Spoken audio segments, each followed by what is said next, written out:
Hello, and welcome back to Football Page. La Liga Game Week 4 முடிஞ்சிருச்சு and once again Game Week 4 ஓட review பண்றதுக்கு நான் myself Raghav and Ajay திருப்பி வந்திருக்கோம். ஆரம்பிச்சிடலாமா?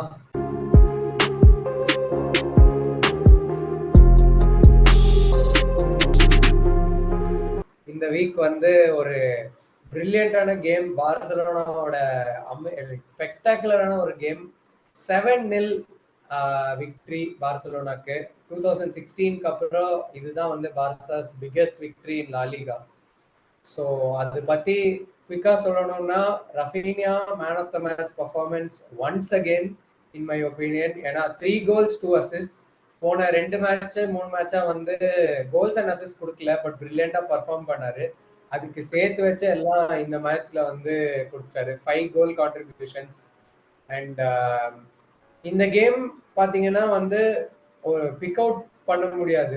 ஒரு பிளேயரையும் பிக் அவுட் பண்ணி பேச விரும்பல. ஏன்னா வந்து ஓவராலாவே வந்து எல்லாருமே பிரில்லியண்டா ஆடினாங்க. டேனி ஆல்மோவா இருக்கட்டும், லமின் யமாலா இருக்கட்டும், லெவன்டாஸ்கியா இருக்கட்டும். இதுவே வந்து கசாடோ ஃபர்ஸ்ட் மேட்ச் ஆடினாரு லாலிகா சீசன்ல வலன்சியா கூட. அதுக்கப்புறம் பர்னால் வந்து ஆடினதுனால பெஞ்ச் பண்ணிட்டாங்க கசாடோவை. பட் பர்னாலுக்கு அந்த ஏசிஎல் இன்ஜுரி ஆனதுக்கு அப்புறம் கசாடோ வந்து ஃபில் பண்ணி 64ல 63 பாசஸ் கம்ப்ளீட் பண்ணி டிஃபென்சிவ்லி ஒரு சாலிடான கேம் கொடுத்தாரு. ஸோ 4 out of 4 wins பார்சாக்கு பிஃபோர் இந்த இன்டர்நேஷனல் பிரேக் முன்னாடி. ஸோ நீங்க என்ன சொல்ல விரும்புறீங்க? மேட்ச் பார்த்தேன். ஃபர்ஸ்ட் ஹாஃப் அதுவும் செகண்ட் ஹாஃப்ல நிறைய 1 கோல் கூடவே அடிச்சாங்க. ஆனா ஃபர்ஸ்ட் ஹாஃப் வந்து த வே தே ஸ்டார்ட், அது வந்து சமய மட்ரிடுக்கும் பார்சலோனாக்கும் அவங்க மேட்ச் எப்படி ஸ்டார்ட் பண்றாங்கிறதுல வந்து ஒரு கிளியர் டிஃபரன்ஸ் இருக்கு. பார்சலோனா வந்து ஃப்ரம் த விசில் அவங்க வந்து அந்த ஒரு இன்டென்சிட்டி தெரியுது. மட்ரிட் வந்து அந்த ஃபர்ஸ்ட் ஹாஃப் வந்து இந்த ஒரு தடவை கூட ஐ திங்க் இந்த சீசன் வந்து ஃபர்ஸ்ட் ஹாஃப் வந்து ஒரு மேட்ச் கூட ஒழுங்கா ஆடல. அதே Barcelona I think literally every அந்த ஒரு ஃபர்ஸ்ட் 20 minutes 30 minutes பக்காவா ஆடுறாங்க பார்சலோனா. செக் ப்ராப்பர்லி ட்ரைனிங் முடிச்சுட்டு அப்படியே ப்ராப்பரா எக்ஸிக்யூட் பண்ற மாதிரி பெர்ஃபெக்டா இருக்கு. முக்கியமா சொல்லணும்னா மூவ்மெண்ட் ஆஃப் பிளேயர்ஸ் தான். அந்த அட்டாக்ல வந்து மூவ்மெண்ட் ஆஃப் பிளேயர்ஸ் வந்து டிஃபெண்ட் பண்ணவே முடியல சுத்தமா. அது கிட்டத்தட்ட வந்து எல்லாருமே எல்லா இடத்துக்கும் போறாங்க. எனக்கு தெரிஞ்சு யமால் ஒரு ஆள் தான் பொசிஷனலி கொஞ்சம் அந்த ரைட் விங்ல செக் பண்றது, அவரோட அந்த ஸ்பேஸ்ல அந்த ஒரு ரைட் ஆஃப் ஸ்பேஸ்லயே இருக்கிறது வந்து யமால் மட்டும்தான். டேனியாலும் எங்க ஆடுறாருன்னே யாருக்குமே தெரியல. எங்கேயும் ஷார்ட் கிட்டத்தட்ட எல்லா இடத்துலயும் ஷார்ட் எடுத்திருக்காரு போன மேட்ச்ல. Right half space, left half space, சென்டர்னு எல்லா இடத்துலயும் ஷார்ட் எடுத்திருக்காரு. எனக்கு தெரிஞ்சு டேனி ஆல்மோ 7 கோல் வந்து ரஹீனியா 3 கோல் போட்டிருக்காரு. எல்லாமே நல்ல கோல். ஆனா அந்த டேனியல்மோட மூவ்மெண்ட் தான் பயங்கரமா கிடைச்சது. இந்த லோ பிளாக் என்னைக்குமே லோ பிளாக் டீமோட எல்லாம் ஆடும்போது ஒரு லெஃப்ட் விங்ல அப்படியே ஆடிட்டு இருந்து ரைட் விங்கர் ரைட்லயே ஆடிட்டு இருந்து இப்படி ஆடிட்டு இருந்தா தே கேன் டிஃபெண்ட். அவங்க தெரியும் இவங்க எங்கதான் இருக்க போறாங்க, இதான் பண்ண போறாங்க அப்படின்னு தெரியும். பிளேயர் எவ்வளவு ஸ்கில்ஃபுல்லா இருந்தாலும் அதை டிஃபெண்ட் பண்ற அளவுக்கு டிஃபெண்டர்ஸ் இருந்தா பண்ணுவாங்க. பட் இந்த மூவ்மெண்ட் தான் இந்த கேஆர்டிக் மூவ்மெண்ட் டிஃபெண்ட் பண்றதுக்கு லோ பிளாக் டீம்ஸ்க்கு கஷ்டம். ஏன்னா அவங்களுக்கு வந்து அவங்களோட எக்ஸ்பீரியன்ஸ் கிடையாது. இந்த லெவல் ஆஃப் பிளேயர்ஸை ஹை லெவல்ல ரெகுலரா ஆடுற எக்ஸ்பீரியன்ஸ் கிடையாது. ஸோ அவங்களுக்கு வந்து இந்த மூவ்மெண்ட் வந்து they are not use to it. So அதுதான் நான் மேஜர் டிஃபரன்ஸாக பார்த்தது. ரஃபினி அடிச்ச எல்லா கோலுமே சம கோல். அவரோட ஃபர்ஸ்ட் கோலுக்கு மூவ்மெண்ட் வந்து அவர் அதை அவ்வளோ ஈஸியா, அவர் ஹைலைட்ஸ் மட்டும் பார்த்தீங்கன்னா அது அவ்வளோ ஈஸியா தந்த மாதிரி இருக்கும். பட் அந்த மூவ்மெண்ட் வந்து ரொம்ப கஷ்டம். அவர் அதை எடுத்து அந்த டச்சும் ரொம்ப ரொம்ப கஷ்டம். அவர் ஃபினிஷ் வந்து ஈஸியா பண்ணிட்டு போயிட்டாரு. அது சம கேம். ஒரு பெரிய விஷயம் என்னன்னா, மெஜாரிட்டி ஒரு 10 டீமோட லோ பிளாக் தான் பார்க்க போறோம் நம்ம லலிகால. 10 டீம் மேபி 5-6 டீம்னு வச்சுக்கோங்க. மீதி ஒரு 4-5 டீம் லோ பிளாக் போட்டாலும் தே வில் டிஃபெண்ட் வித் ஒரு டாக்டிக்ஸோட டிஃபெண்ட் பண்ணுவாங்க. கவுண்டர் அட்டாக் பண்ணணுங்கிற ஒரு இன்டென்ஷனோட டிஃபெண்ட் பண்ணுவாங்க. பட் இந்த ஓவரால் ஒரு 10 டீம்னு வச்சுக்கோமே, 4 டீம் கவுண்டர் அட்டாக் பண்ணணுங்கிற இன்டென்ஷனோட டிஃபெண்ட் பண்ற 4 டீம் டிஃபெண்ட் பண்ணா போதுங்கிறது ஒரு 4 டீம் இந்த பாட்டம் ஆஃப்ல இருக்கிற இவங்க எல்லாரும் கூடவே வார்த்தை நல்லா ஆடிடுவாங்கன்னு நினைக்கிறேன். ஏன்னா வந்து இந்த மூவ்மெண்ட் வந்து லோ பிளாக் டீம்ஸ்னாலே கேபிடலைஸே பண்ண முடியாது. டேனியல் மோ ஃபிட்டா இருந்தாரு அப்படின்னா, அண்ட் அந்த டிஎம் இருக்கணும் கண்டிப்பா இந்த சிஸ்டம்க்கு. ஏன்னா வந்து ஃபுல் அட்டாக் போறாங்க, டிஎம் ஒழுங்கா ஆடல அப்படின்னா சிஸ்டம் கொலாப்ஸ் ஆயிடும்.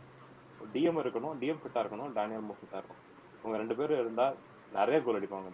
ஜிடி வந்து ஒரு பெரிய டிஃபரன்ஸ் வந்து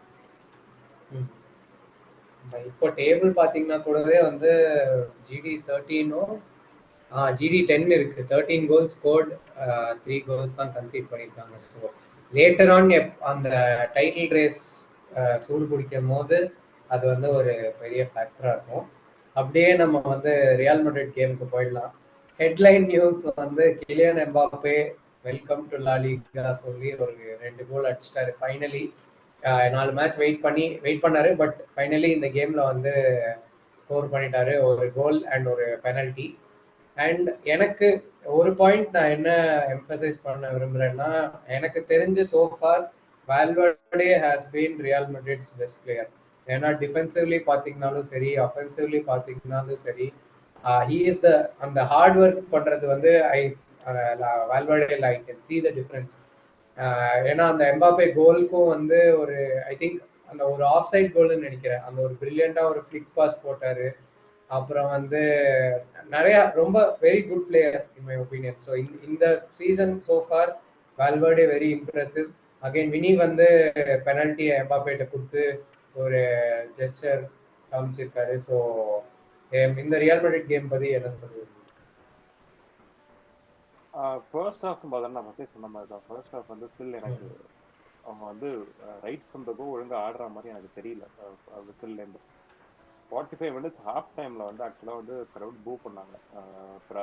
பிளேயர்ஸ்லாம் உள்ள போகும்போது கிளியரா தெரிஞ்சுது க்ரௌட் பூ பண்றாங்க அப்படிங்கிறது. செகண்ட் ஹாஃப் வந்து பெட்டரா ஆடினாங்க.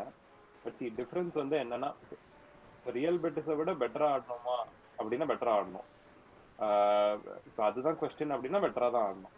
பட் வந்து அப்படியே ஒரு ஒரு பெரிய சேஞ்ச் இருந்ததா ப்ரீவியஸ் மேட்சோட அப்படின்னா எனக்கு வந்து ரொம்ப பெரிய லெவல்ல எல்லாம் சேஞ்ச் தெரியல. இந்த செட் ஆஃப் பிளேயர்ஸ் அவங்க இண்டிவிஜுவல் அவங்க வந்து அவங்களோட 50% பெர்ஃபார்ம் பண்ணாலே they can beat many teams. அது வந்து நமக்கு தெரிஞ்சதுதான். ஸோ வந்து ஸ்டில் அவங்க வந்து அந்த 50 to 60% இருக்கிற மாதிரி தான் எனக்கு தெரியுது. அப்படியே ஒரு ஒரு ஃபுல்லா ஒரு அவங்களோட ஃபுல் கெப்பாசிட்டிக்கு ஆடுற மாதிரி எனக்கு இன்னும் தெரியல. ஒரு விஷயம் என்னன்னா, என்ன ரொம்ப இரிட்டேட் பண்றது திரும்பி திரும்பி மேட்சுக்கு மேட்ச் யாருன்னா பெஞ்சமின் மெண்டி தான். எனக்கு எப்பெல்லாம் பெஞ்சமின் மெண்டி ஆடுறத பாக்குறேன்னா எனக்கு ஒண்ணுமே புரியல. முன்னாடி அட்லீஸ்ட் டிஃபென்ஸாவது நல்லா பண்ற மாதிரி இருக்கும். ஸோ எப்பெல்லாம் ஒரு அஃபென்ஸுக்கு வராரோ நிறைய மெடிட் சொல்லுவாங்க, அஃபென்ஸுக்கே வர வேணாம், நீ போய் டிஃபெண்டாவது பண்ணேன்னு. எனக்கு டிஃபெண்டிங்கும் ப்ராப்பரா பண்ற மாதிரி எனக்கு தெரியல. ப்ளஸ் அந்த பொசிஷனுக்கு வந்து இவரை சுத்தினா ஃப்ராங்க் கார்சியா வரணும். ஃப்ராங்க் கார்சியா நேச்சுரலி ஒரு அட்டாக்கிங் ஃபுல் பேக். அண்ட் அது வந்து ஆன்சலோட்டிக்கு வந்து ஆன்சலோட்டியோட டைப் கிடையாது. ஸோ வந்து யாரை பெஞ்சமின் மெண்டியை தூக்கிட்டா யாரை ஆடுறதுன்னு தெரியல. கமவிங்கா வந்தா மேபி கமவிங்கா திருப்பி லெஃப்ட் பேக்லேயே ஆட ஆரம்பிச்சாங்க நினைக்கிறேன். ரொம்ப இரிட்டேட் பண்றதுன்னா பெஞ்சமின் மெண்டி தான். அவர் வந்து அவர் பொசிஷனலி சில இடத்துலலாம் ஏன் இருக்காருன்னு எனக்கு புரிய மாட்டேங்குது. ஒரு ஒரு அப்போசிஷன் ஒரு அட்டாக் ஸ்டார்ட் பண்ணும்போது அவர் இருக்கிற பொசிஷன்லாம் எனக்கு ரொம்ப கன்ஃபியூஸ் பண்ணுது. ஏன் அந்த இடத்துல இருந்தாரு ஒரு அப்போசிஷன் அட்டாக் ஸ்டார்ட் பண்ணும். கவுண்டர் அட்டாக்ல இருந்தா வேற விஷயம். அது கார்னர் டிஃபெண்ட் பண்றாங்க, கார்னர் டிஃபெண்ட் பண்ற டீம் கார்னர்ல இருந்து கவுண்டர் அட்டாக் போறாங்கன்னா அப்ப இருக்க முடியாது லெஃப்ட் பேக்கால. அது வேற விஷயம். நடுவுல ஒரு middle of the pitch ball loose பண்ணாலே இவர் எங்க இருக்காருன்னா இது இருக்கிற பொசிஷனே எனக்கு புரியவே மாட்டேங்குது. இது ஒரு மாதிரி இரிட்டேட்டிங். எல்லா மேட்சுமே ஒரு மாதிரி இரிட்டேட்டிங்கா ஜென்ரலா சொல்றேன், ஒரு மாதிரி இரிட்டேட்டிங்கா தான் இருக்கு. பட் அவர் தூக்கிட்டா யாரா இப்போதைக்கு ஆட போறாங்க அப்படின்னு எனக்கு தெரியல. மேபி கவனிங்க ஆடலாம். பட் ஒரு விஷயம் நம்ம மிட்ஃபீல்ட் பேலன்ஸை பத்தி நம்ம சொல்லியிருந்தோம். கார்லோ ஆன்சலோட்டி லாஸ்ட் மேட்ச் சொன்னாரு மிட்ஃபீல்ட் பேலன்ஸ் நான் அட்ரஸ் பண்ணுவேன் கண்டிப்பா அப்படின்னு. அவர் சொன்ன மாதிரியே 3 மிட்ஃபீல்டர் போட்டு ஆடிட்டாரு. நம்ம நான் நினைச்சிட்டே இருந்தேன் அவர் வந்து ஐ திங்க் அவருக்கு அந்த 3 மிட்ஃபீல்டர் பிடிக்கும்னு நினைக்கிறேன். 3 ப்ராப்பர் மிட்ஃபீல்டர். பெல்லிங்ஹாம் வந்து சீசன் மாசம் 4th attacking midfielder in any of his lineup. ஒரு அட்டாக்கிங் லைனப், ஒரு attacking midfielder whose major role is to attack. அந்த மாதிரி தான் பாக்குறாருன்னு நினைக்கிறேன் பெல்லிங்ஹாம். ஐ திங்க் அவருக்கு வந்து அந்த 3 மிட்ஃபீல்டர் ஒரு willing to attack, track back அது வேணும்னு நினைக்கிறேன். இன்னைக்கு அவர்கிட்ட 3மே இருந்துச்சு. செபாயோஸ் ஆடினாரு அண்ட் சௌமன் யாரும் செபாயோஸ் வந்து நல்லா பிரைஸ் பண்ணியிருந்தாரு. ஆக்சுவலா பிரஸ் கான்ஃபரன்ஸ்ல செபாயோஸ் வந்து போகணும்னு சொல்லியிருந்தாலும் கிட்டத்தட்ட ஓப்பனா சொல்லியிருந்தாரு மினிட்ஸ் தரேங்கிற மாதிரியே சொல்லிட்டாரு அவர்கிட்ட. You will get enough minutes இங்கே இரு அப்படிங்கிற மாதிரி சொல்லிட்டாரு. செபாயோஸ் ஸ்டார்ட் செபாயோஸ் ரொம்ப ஓவர்லி இம்ப்ரெசிவாலாம் ஆடல. லைக் செபாயோஸ் வந்து அப்படியே லைன் பிரேக்கிங் பாஸா போட்டு அப்படியே ஓப்பன் அப்லாம் பண்ணல டிஃபென்ஸ்ல. பட் வந்து செபாயோஸ் வந்து ஓரளவு கண்ட்ரோல் தருவார். செபாயோஸ் கேன் டெஃபினெட்லி ரீசைக்கிள் பால் எல்லாம் பண்ணுவார் அவர். கொஞ்சம் பொசிஷனை ரீட்டைன் பண்ணணும். 1-2 லீட் எடுத்துட்டு பொசிஷன்லாம் ரீட்டைன் பண்ணணும்னா செபாயோஸ் சப்மிட் பண்ணலாம். ஹி வில் ரீட்டன் பொசிஷன், அப்படியே நீட்டா மேட்ச் முடிச்சிடலாம். ஒரு கொஞ்சம் ஒரு கேயாட்டிக்கா இல்லாம. ஸோ சௌமனி ரொம்ப நல்லா ஆடினாரு. சௌமனி இந்த மேட்ச்ல வந்து பெர்ஃபெக்டா பெர்ஃபெக்ட் நம்பர் 6 எல்லாமே பண்ணாரு. ஸோ ஓவராலா குட் கேம். பட் இன்னும் இன்னும் கண்டிப்பா இன்னும் பெட்டரா ஆடலாம். ஸோ அப்படியே வந்து மிச்ச மேட்சஸ்க்கு போயிடலாம். ஃபர்ஸ்ட் வந்து Atletico Madrid versus Athletic Club Bilbao. Atletico Madrid 1-0 win பண்ணியிருக்காங்க. ஒரு 92nd winner, Correa Angel Correa goal, Sorloth assist. மெயினாக வந்து இந்த மேட்ச்ல பார்த்தீங்கன்னா எனக்கு ஃபியூ பிளேயர்ஸ் யார் ஸ்டாண்ட் அவுட் பண்ணாங்கன்னா வந்து சர்ஜி லீனோ. இவரை பற்றி நம்ம சாமுவல் லீனோ இவரை பற்றி நம்ம பேசியிருந்தோம், போன கேம் வீக்லேயே பேசியிருந்தோம். தட் இவர் கண்டிப்பாக ஒரு கேரண்டீட் ஸ்டார்டராக இருப்பாருன்னு பேசியிருந்தோம். அண்ட் இந்த கேமும் வந்து அவர் பிரில்லியண்டாக இருந்தார். அட்டாக்கிங் வைஸ் சான்ஸ் கிரியேட் பண்ணாரு நிறைய. கார்னர் கேலகர் இந்த கேம் ஸ்டார்ட் பண்ணாரு ஃபார் அத்லெட்டிகோ மட்ரிட். அண்ட் அந்த மிட்ஃபீல்டில் வந்து கிளியரா வந்து ஒரு டிஃப்ரென்ஸ் தெரிஞ்சுது கார்னர் கேலகர் ஆடும்போது. போன வீக் நம்ம பேசும்போது சொல்லியிருந்தோம் தட் ஒரு லேக் ஆஃப் ஃபயர் பவர் இருக்கிற மாதிரி தெரியுது மிட்ஃபீல்ட்ல அந்த சிஸ்டம்ல அப்படின்னு சொல்லிட்டு. ஸோ கார்னர் கேலகருக்கு பிரில்லியண்டா ஆடினாரு. பட் அனதர் பாயிண்ட் நம்ம போன வாரம் பேசினது தான் attacking striker combination. Julian Alvarez and Griezmann வந்து திருப்பியும் வந்து இன்னொரு கேம்ல செட் ஆகாத மாதிரி தான் இருந்துச்சு. சோர்லாத் வந்தாரு. சோர்லாத் சப்மின் பண்ணோடனே வந்து பிரில்லியண்டா ஒரு ஃபியூ சான்சஸ் கிரியேட் பண்ணாரு. அஃப்கோர்ஸ் அந்த கொரியா கோலுக்கு அவர் தான் அசிஸ்ட் கொடுத்தாரு. அண்ட் 94th மினிட்ல அவருக்கும் ஒரு பிரில்லியண்டா ப்ரெஸ் பண்ணி ஒரு 1v1 சான்ஸ் வந்துச்சு. அவர் கீப்பர் சேவ் பண்ணிட்டாங்க. பட் பாயிண்ட் என்னன்னா அந்த திருப்பியும் அந்த அல்வரஸ் அண்ட் கிரீஸ்மேன் டிலமா தான் வந்து சிமியோனிக்கு இருக்கும்னு நினைக்கிறேன். ஏன்னா வந்து என்னதான் பிரில்லியண்டா இண்டிவிஜுவலி ரெண்டு பேரும் பிரில்லியன்ட் பிளேயர்ஸா இருந்தாலும் அந்த சிஸ்டம்க்கு அவர் ஒரு Sorloth and Griezmann or Alvarez and Griezmann அந்த மாதிரி ஒரு செட்டப் ஆடினா தான் வந்து அவருக்கு மோர் எஃபெக்டிவா இருக்கும் அப்படின்னு தோணுது. நீங்க என்ன நினைக்கிறீங்க? ஒரு விஷயம் நம்ம சொன்ன மாதிரி ஃபீலிக்ஸை வாங்கினாரு 2019 ஐ திங்க் நினைக்கிறேன். 2019-2020 ஃபீலிக்ஸை வாங்கினாரு. ஃபீலிக்ஸோட ஃபெயிலியரை வந்து நம்ம மேஜரா ஃபீலிக்ஸ் மேல தான் எல்லாரும் பிளேம் பண்ணிருக்கோம். நம்ம அதை ஒத்துக்கணும். என்னதான் ஃபீலிக்ஸை கலாய்ச்சாலும் ஃபீலிக்ஸ் வந்து ஏன் நல்லா ஆடல அப்படின்னா ரொம்ப சிலர் மட்டும்தான் சிமியோனே தான் ரீசன் சொல்லியிருக்கோம்.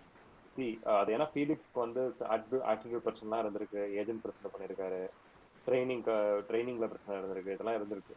ஆல்வரஸ் வந்து நமக்கே தெரியும் ஒரு ப்ராப்பரான ப்ரொஃபஷனல். ஆல்வரஸ் வந்து இந்த மாதிரி பிரச்சனை பண்ணக்கூடிய ஆளே கிடையாது. என்ன கோச் சொல்றாரோ அதை அப்படியே பண்ணக்கூடிய ஆள். அது நம்ம பெப்போட சிஸ்டம்லையும் பார்த்துட்டோம், அண்ட் அர்ஜென்டினாலையும் பார்த்துட்டோம். என்ன ரோல் கொடுத்தாலும் ஆடக்கூடிய ஆள், பெஞ்ச்லேருந்து வாங்க சொன்னாலும் பெஞ்ச்லேருந்து ஆடக்கூடிய ஆள்.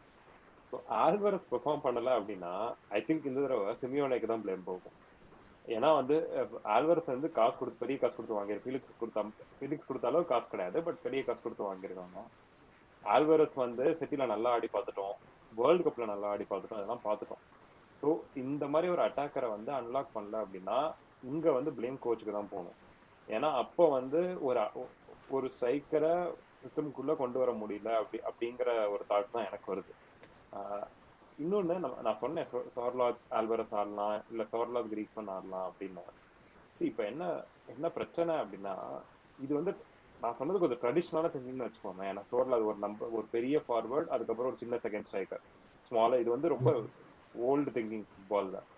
பட் என்னன்னா இது ஆடுனா ஒரு ஒரு ஒரு ஒரு சிம்பிள், அந்த கேமே கொஞ்சம் சிம்பிள் ஆகும். எல்லாருக்கும் தெரியும் சோர்லாத் தான் கோல் ஸ்கோரரா இருக்க போறாரு, கிரீஸ்மன் வந்து அசிஸ்ட் பண்ண ட்ரை பண்ண போறாரு. கேம் வந்து சிம்பிளிஃபை ஆகும். எல்லாருக்கும் அவங்களோட ரோல் புரியும். விங் பேக்ஸ் தான் கிராஸ் பண்ணலாம். ஸோ ஒரு சுச்சுவேஷன்ல அந்த அந்த ப்ராப்பர் நம்பர் 9 இருக்கிறது வந்து ஸ்பெஷலி கொஞ்சம் அந்த லலிகால அந்த பாட்டம்ல ஆடுற அந்த லோ பிளாக் ஆடுற டீம்ஸ்க்குலாம், பாட்டம் ஆஃப் டீம்ஸ்க்குலாம் இந்த ஒரு கிளியரா அட்டாக்கர்ஸ்க்கோ விங் பேக்ஸ்க்கு கிளியரா நம்பர் 9 இருக்காரு, நம்ம பாக்ஸ்குள்ள நம்ம கிராஸ் போடலாம், த்ரூ பால் போடலாம், இதெல்லாம் தெரிஞ்சது அப்படின்னா அவங்களோட சிஸ்டமும் பெட்டரா ஒர்க் அவுட் ஆகும். அண்ட் வந்து எல்லா பிளேஸ்க்கும் ஒரு கிளாரிட்டி கிடைக்கும் ஐ திங்க். பட் என்ன பிரச்சனை, ஆல்வரஸ் காசு கொடுத்து வாங்கிட்டாரு, கிரீஸ்மேனை டிராப் பண்ண முடியாது. ஸோ ஐ திங்க் அந்த அந்த டிலமால தான் இருக்காரு. ஏதாவது ஒரு பிளானோட தான் ஆல்வரஸை வாங்கியிருக்கோம்.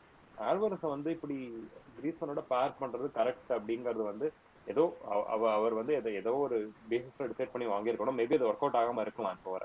ஏன்னா இன்னொன்னு கவனிக்கணும், லலிகா டஃப்பான லீக் ஃபர்ஸ்ட் டைம் இப்பதான் ஆடுறாரு ஆல்வரஸ்.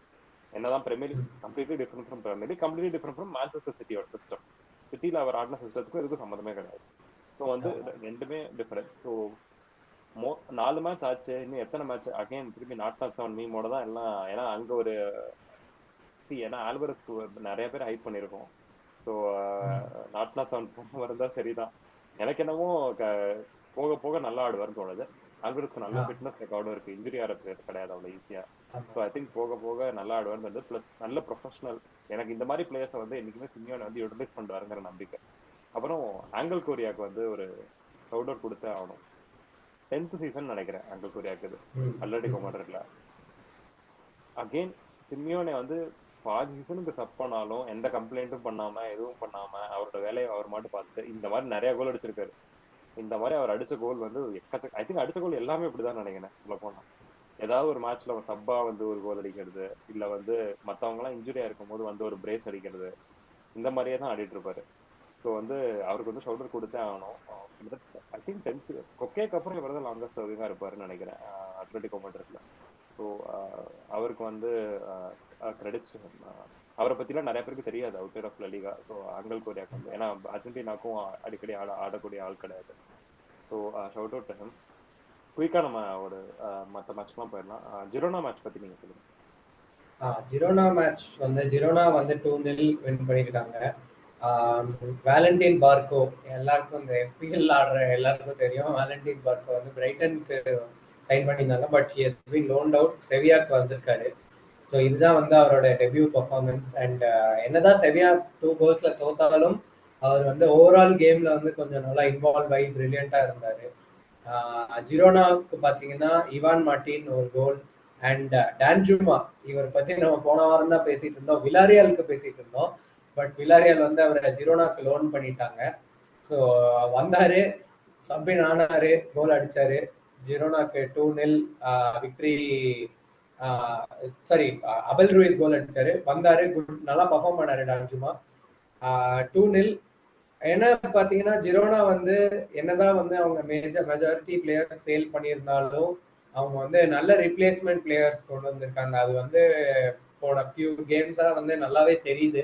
பிரையன் ஹில்லா இருக்கட்டும், இப்போ அபெல் ரூயிஸா இருக்கட்டும், அப்புறம் பவுலோ கேஸ்னிகா வந்து இப்போ கீப்பரா இருக்காரு ஜிரோனாக்கு, அவரா இருக்கட்டும், ரொமியோவா இருக்கட்டும், இந்த பிளேயர்ஸ் எல்லாருமே வந்து கொஞ்சம் ஒரு அந்த ஃபார்மை மெயின்டைன் பண்ணி அந்த சிஸ்டமை மெயின்டைன் பண்ணி நல்லா ஆடுறாங்க. அஃப்கோர்ஸ் அது அதுதான் வந்து இந்த வீக் ஜிரோனாவோட பெர்ஃபார்மன்ஸ். ஐ திங்க் ஓவராலா பார்த்தோம் அப்படின்னா ஐ திங்க் இப்போதைக்கு ஸ்டாண்டிங்ஸ் வந்து பார்சலோனா டாப்ல இருக்காங்க ஆப்வியஸ்லி. பார்சலோனா தவிர எல்லாருமே மோர் தென் ஒரு மேட்ச் வந்து பாயிண்ட் ட்ரா பண்ணியிருக்காங்க. ஐ திங்க் அட்லீஸ்ட் 2 ட்ரா அந்த மாதிரி பண்ணியிருக்காங்க. ஒரு மேட்சை இந்த 4 மேட்ச்லயே ஒரு மேட்சை தாண்டி எல்லாரும் பாயிண்ட் ட்ரா பண்ணிருக்காங்க. பார்சலோனா கிளியர்லி அந்த லீட். ஒரு சர்ப்ரைசிங்கான ஒரு இது வந்து அலாவஸ் தான். அலாவஸ் வந்து இப்போ 6th இருக்காங்க. அலாவஸ் வந்து லாஸ்ட் மாசம் வந்து டாமினேட் பண்ணி ஜெயிச்சாங்க ஹோம்ல மேட்ச். அலாவஸ்க்கு அவே கிடையாது, இதுதான் லாஸ்ட் வந்து டாமினேட் பண்ணி ஜெயிச்சாங்க. இன்னொரு கோல் அடிச்சிருக்கணும், லூக்கா ரொமீரோ வந்து பெனால்டி மிஸ். 90+ வந்து பெனால்டி மிஸ் லூக்கா ரொமீரோ. அலாவஸ் வந்து ரொம்ப நல்லா ஆடிட்டு இருக்காங்க. அலாவஸ் வந்து போன சீசன் ஜிரோனா சர்ப்ரைஸ் பண்ண மாதிரி அலாவஸ் சர்ப்ரைஸ் பண்ணலாம். பட் டைட்டில் ரேஸ்ல இருப்பாங்களா அப்படின்னா எனக்கு தெரியல. டைட்டில் ரேஸ்ல இருக்கிறது தான் கஷ்டம் லீகால. அதுவும் சீசன் போக போக டைட்டில் ரேஸ் சஸ்டைன் அதுவும் லீகால ரொம்ப ரொம்ப கஷ்டம். அதனாலதான் ஜிரோனா ஆட சீசன் லாஸ்ட் டைம். பட் அலாவஸ் வந்து சொசைடட் பில்பாவ் ஆடுறத பார்த்தா வந்து எனக்கு என்னமோ அலாவஸ் 5th 6th கூட சேலஞ்ச் பண்ணலாம்னு தோணுது. ஃபர்ஸ்ட் நான் 7th சொல்லியிருந்தேன். பட் வந்து சொசைடட் பில்பாவ் 2 பேருமே ஒழுங்கா ஆடல. மிட் டேபிள்ல தான் இருக்காங்க இப்போதைக்கு. Very early days. பட் சொசைடட் கண்டிப்பா வந்து அங்க வந்து ஸ்மூத்தா இல்ல. ஏதோ ஒன்று கோச் சிஸ்டம் இல்ல சரியில்லையா, இல்ல என்ன பிளேயர் சரியில்லையா என்னன்னு தெரியல. போன சீசனும் அவங்க ஃபுல் பொட்டன்ஷியலுக்கு ஆடல. ஆக்சுவலா அவங்க என்னைக்கு வந்து அலெக்சாண்டர் ஈசக்கை வச்சாங்களோ அன்னிலேருந்து டிஃப்ரெண்ட் டீமா தெரியுறாங்க. அவங்க ஈசக் இருந்தவரை அவங்க ஆடின ஸ்டைலுக்கும் அந்த லெவல் ஆஃப் மிட்ஃபீல்டர்ஸ் அவங்கள்ட்ட இருக்கிற லெவல் ஆஃப் மிட்ஃபீல்டர்ஸ்க்கும் எந்த டீம் வேணாலும் பீட் பண்ணலாங்க மாதிரி ஆடிட்டு இருந்தாங்க. ஈசக் போனதுக்கு அப்புறம் ஐ திங்க் சோர்லத்தை போட்டு ஆட ஆரம்பிச்சாங்க. சோர்லத் கிளிக் ஆகல, சோர்லத்தை விட்டுட்டாங்க. அதுக்கப்புறம் யாராவது சோர்லத் அங்க போய் கிளிக் ஆயிட்டாங்க. இங்க வந்து இப்ப இவங்களுக்கு யார ஆடுறதுன்னே தெரியல. இவங்களோட விங் ஆப்ஷன் வந்து எனக்கு இம்ப்ரெசிவா தெரியல. ஆண்டர் பேர்னத்தியா தான் ஆடுறாரு லெஃப்ட் விங்ல, குபோ ஆடுறாரு ரைட் விங்ல. எனக்கு என்னமோ என்ன நிறைய பயங்கர குவாலிட்டி மிட்ஃபீல்ட்ல. அது வந்து நமக்கு மிக்கல் மெரினோ வித்திருந்தாலும் குவாலிட்டி இருக்கு. பிரேஸ் மெண்டஸ் இருக்காரு, இன்னும் துப்பிவண்டி இருக்காரு. நல்ல குவாலிட்டிலாம் இருக்கு மிட்ஃபீல்ட்ல. ஏதோ ஒரு சொசைட்டி டீம் எனக்கு கிளிக் ஆகிற மாதிரியே தெரியல. ஃப்ளூயிடா ஆடுற மாதிரியே தெரியல. ஒரு ஒரு ஒரு 30 to 40 மினிட்ஸ் நம்ம பார்க்கும்போது ஒரு ப்ராப்பரா அவங்க சிஸ்டம் கிளிக் ஆகிற மாதிரியே தெரியல. அண்ட் ஹோம்ல டெஃபீட் சொசைடாட்டுக்கு வந்து ஹோம்ல டெஃபீட் சின்ன டீம். ஐ திங்க் சின்ன டீம் தான் டெஃபீட்னு நினைக்கிறேன். ஸோ ஹோம் டெஃபீட் வந்து ஏர்லியான இந்த சீசன் வந்து கண்டிப்பா அவங்களை ஹர்ட் பண்ணும். லேட்டர் ஆன இந்த சீசன் வந்து competing for 5th 6th home defeat and ஜிடியும் பெருசா இல்லை. ஸோ ஐ திங்க் சொசைடாட்டுக்கு வந்து டாப் 7 விட்டு வெளில போனா still very early days. But வந்து என்னோட ஏர்லி ப்ரெடிக்ஷன் சொசைடா டாப் 7 கஷ்டம். இவங்க இப்போ கோச் வந்து 5-6 சீசன்ஸா இருக்கிற கோச்னு நினைக்கிறேன். ரொம்ப லாங் சர்விங் கோச்சை சாக் பண்ணாங்கன்னா இன்னொரு கோச் எப்படி திரும்பி யாரோ வாங்குவாங்க. லிமிடெட் பட்ஜெட் நமக்கே தெரிஞ்சு சொசைட் எடுக்கலாம். ஸோ யாரை வாங்குவாங்க, எப்படி சேஞ்ச் ஆவாங்க அப்படின்னு எனக்கு தெரியல. ஓவரால் நீங்க ஸ்டார்டிங்ஸை பத்தி என்ன ஒரு ஒரு நீங்க உங்களோட summary? I think top half வந்து நம்ம எக்ஸ்பெக்ட் பண்ண மாதிரி தான் இருக்கு இப்போதைக்கு. லைக் டாப் 4 பார்த்தீங்கன்னா பார்சா, ரியல் மெட்ரிட், அத்லெட்டிகோ இருக்காங்க 1 2 3ல. விலாரியாலும் வந்துட்டாங்க. விலாரியால் வந்து என்னதான் ஃபர்ஸ்ட் கேம் ட்ரா பண்ணி இந்த வீக்கும் வந்து வலன்சியா கூட அந்த ரெட் கார்டுக்கு அப்புறம் ட்ரா பண்ணியிருக்காங்க. பட் கன்சிஸ்டண்ட்டாக ஒரு பர்ஃபார்ம் பண்ணியிருக்காங்க. என்ன கோல் ரொம்ப கன்சீட் பண்ணுறாங்க, பட் அதே அளவுக்கு ஸ்கோரும் பண்ணுறாங்க. நீங்க சொன்ன மாதிரி always one of the surprises so far. அவங்க எவ்வளோ சஸ்டெயின்டா வந்து அந்த பொசிஷனை மெயின்டைன் பண்ண முடியுங்கிறது தான் வந்து ஒரு கொஸ்டின் மார்க்கா இருக்கும். பட் இது வரைக்கும் சோஃபார் பிரில்லியன்ட். செல்டா வீக்கும் பார்த்தீங்கன்னா வந்து யூஸ்வலி இந்த 10th to 13 14 15 அந்த இடத்துல தான் இருப்பாங்க. As of now they're on 8th. ஏன்னா ஒரு பாஸ்ட் 2 வாரமா வந்து என்டர்டெய்னிங் கேம்ஸா கொடுத்துட்டு இருக்காங்க செல்டா வீகோ. ஸோ அவங்க எப்படி சஸ்டெயின் பண்ண போறாங்கன்னு அகைன் அது ஒரு question. But bottom of the table பார்த்தீங்கன்னா வந்து செவியா அண்ட் வேலன்சியா. செவியா வந்து 4 games played, 2 draw 2 loss. Valencia பார்த்தீங்கன்னா 4 gamesல 1 draw 3 losses. ஸோ ஒரு ஹிஸ்டாரிக்கலி பார்த்தீங்கன்னா இது 2 of the most successful La Liga clubs. இவங்க இவ்வளோ புவராக பர்ஃபார்ம் பண்ணுறது பார்த்தா கொஞ்சம் சேடாக இருக்குது. பட் அகைன் அதர் டீம்ஸ் லாலிகால வந்து இப்போ ஸ்டெப் அப் பண்ணுறாங்க, குவாலிட்டி ப்ரொடியூஸ் பண்ணுறாங்க. ஸோ அது கம்பீட் பண்ணணும்னா செவியாவும் சரி வேலன்சியாவும் சரி அவங்க கேமை ஸ்டெப் அப் பண்ணி தான் ஆகணும். ஸோ இதுதான் வந்து my thoughts on the game ஓவராலாக. ஐ திங்க் வெலன்சியா கூட எனக்கு ஏன் தெரியல, சம்திங் அவங்க பெட்டர் ஆயிருவாங்கன்னு எனக்கு ஒரு நம்பிக்கை இருக்கு சீசன் போக போக. எனக்கு செவியா இருந்தாலும் சுத்தமா நம்பிக்கையே இல்லை. போன சீசனும் அதே தான். எனக்கு செவியா வந்து இனிமே வந்து முன்னாடி வரலாம் 4th ஃபைட் பண்ணிட்டு இருந்த அந்த காலம்லாம் திரும்பி வரும்னு எனக்கு இப்போதைக்கு இந்த ஸ்குவாடை வச்செல்லாம் திரும்பி வரும்னு எனக்கு நம்பிக்கையே கிடையாது. பார்ப்போம். ஐ திங்க் வெலன்சியா டாப் ஆஃப்ல கொஞ்சம் ஃபைட் பண்ற மாதிரி வந்தா இன்னும் நல்லா இருக்கும் லீகாக்கும். கொஞ்சம் பொறுத்திருந்தா பார்க்கணும். செல்டா விகோ அலாவஸ் 2 பேரும் சஸ்டெயின் ஆக முடியுமான்னு பார்ப்போம். த்ரூ சீசன் சஸ்டெயின் ஆகி டாப் ஆஃப்ல முடிச்சாலே வந்து ரொம்ப நல்ல சீசன். அலாவஸ் வந்து திரும்பி வந்து லாஸ்ட் 10th திரும்பி இந்த சீசன் வந்து ஒரு 9th 8th முடிச்சாலே ரொம்ப நல்ல சீசன்னா.